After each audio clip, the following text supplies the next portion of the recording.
Kalena dhamma sawanang etamang kalamutamang.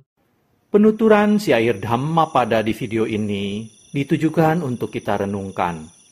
Penuturan bahasa Palinya bukan sebagai sarana pembelajaran pengucapan bahasa Pali yang benar. Meskipun demikian, penutur tetap berusaha sesuai kemampuannya untuk mengikuti aturan pengucapan menurut tata bahasa Pali.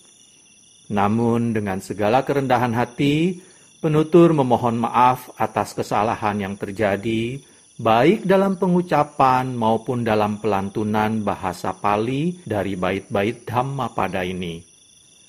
Untuk syair Palinya, penutur memilih membacakan dari hard copy kitab Pustaka Dhammapada Pali Indonesia yang diterbitkan oleh Sangha Theravada Indonesia. Untuk terjemahan bahasa Indonesia dan kisah latar belakangnya, penutur memilih membacakannya dari sumber web samakkhipala.or.id di bagian Dhammapada. Semoga syair Pali Dhammapada beserta arti dan kisah latar belakangnya ini dapat kita renungkan sehingga membawa manfaat kebijaksanaan bagi kita semua. Semoga semua makhluk berbahagia. Sadhu, sadhu, sadhu. Terima kasih.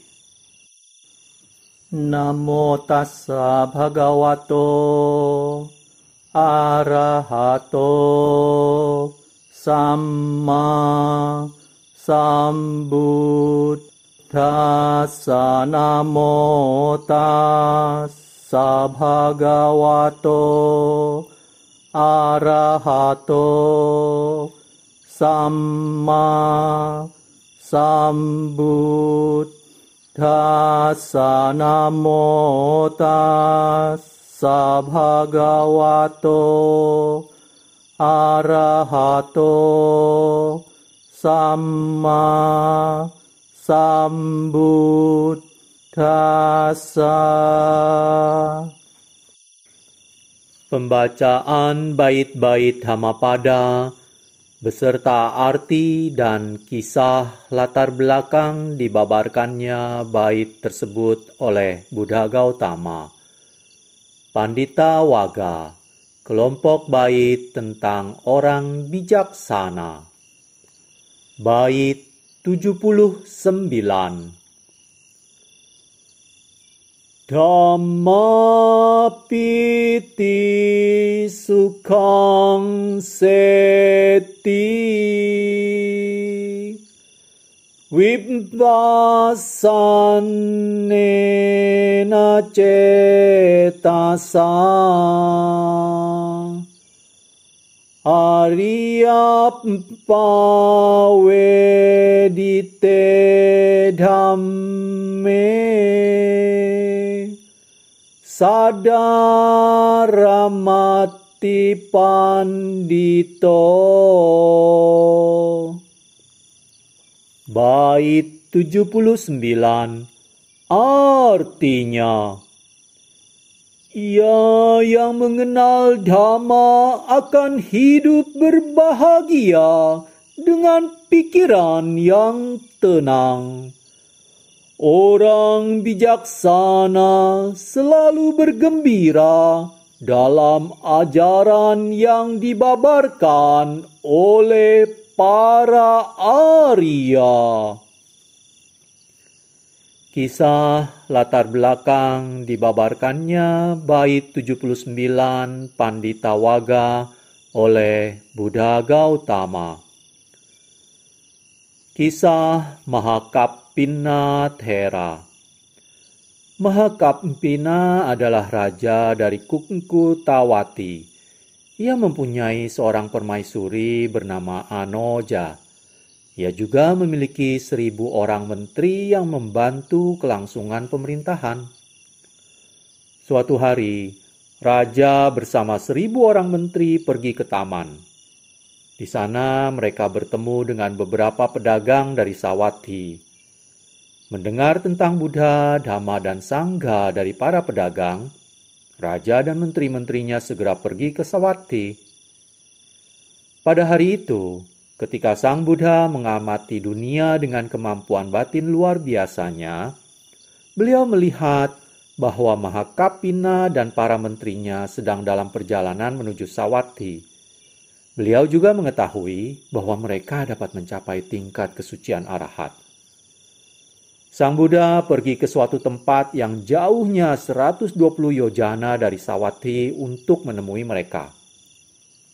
Di bawah pohon banyan di tepi sungai Candabhaga, Sang Buddha menunggu mereka. Raja Mahakapina dan para menterinya datang ke tempat di mana Sang Buddha menunggu. Ketika mereka melihat Sang Buddha dengan 6 warna terpancar dari tubuhnya, mereka mendekati Sang Buddha dan menghormat beliau. Sang Buddha kemudian memberikan khotbah kepada mereka. Setelah mendengarkan khotbah itu, raja dan para menterinya mencapai tingkat kesucian Sotapatti. Mereka memohon kepada Sang Buddha untuk diterima menjadi bhikkhu. Sang Buddha melihat masa lalu atau kehidupan lalu mereka dan mengetahui bahwa mereka sudah pernah mempersembahkan jubah kuning pada kehidupan lampau. Beliau lalu berkata kepada mereka, "Ehi bhikkhu," dan mereka semua menjadi bhikkhu. Sementara itu, Permaisuri Anoja mendengar tentang kepergian raja ke Sawathi, memanggil istri dari 1000 orang menterinya, dan bersama-sama mereka mengikuti jalan yang dilalui raja. Mereka juga sampai ke tempat di mana Sang Buddha sebelumnya menemui Raja Kukutawati. Mereka menemui Sang Buddha yang memancarkan 6 warna dan kemudian menghormat beliau. Pada saat itu, Sang Buddha dengan kemampuan batinnya membuat raja dan para menterinya tidak dapat dilihat, sehingga istri-istri mereka tidak dapat melihat mereka. Oleh karena itu, Ratu bertanya, di mana raja dan para menterinya berada? Sang Buddha berkata kepada Ratu dan rombongannya untuk menunggu beberapa saat dan menyatakan tak lama lagi raja akan datang bersama para menterinya. Kemudian Sang Buddha memberikan khotbah lain kepada mereka. Pada saat khotbah berakhir, raja dan para menterinya mencapai tingkat kesucian arahat. Ratu dan para istri menteri mencapai tingkat kesucian Sotapatti. Setelah itu, Ratu dan rombongannya melihat bhikkhu yang baru saja ditahbiskan dan mengenali mereka bahwa mereka sebelumnya adalah suaminya. Wanita-wanita itu kemudian memohon izin kepada Sang Buddha untuk diterima menjadi bhikkhuni. Mereka langsung pergi ke Sawathi. Di sana mereka diterima menjadi bhikkhuni, dan tak lama kemudian mereka juga mencapai tingkat kesucian arahat. Kemudian Sang Buddha kembali ke Wihara Jetawana bersama 1000 bhikkhu. Di Wihara Jetawana, Mahakapina ketika beristirahat sepanjang malam atau pada siang hari sering berkata, "Oh bahagia, aho sukhang." Para bhikkhu yang mendengarkan beliau mengucapkan kata-kata itu beberapa kali dalam sehari, melaporkan hal tersebut kepada Sang Buddha. Kepada mereka, Sang Buddha menjawab, "Anakku Kapina telah merasakan bahagianya kehidupan dalam Dhamma dengan pikiran yang tenang. Ia mengucapkan kata-kata itu sebagai ungkapan kegembiraan yang meluap-meluap berkenaan dengan Nibbana." Kemudian Sang Buddha membabarkan bait 79 berikut ini. "Ia yang mengenal Dhamma akan hidup berbahagia dengan pikiran yang tenang.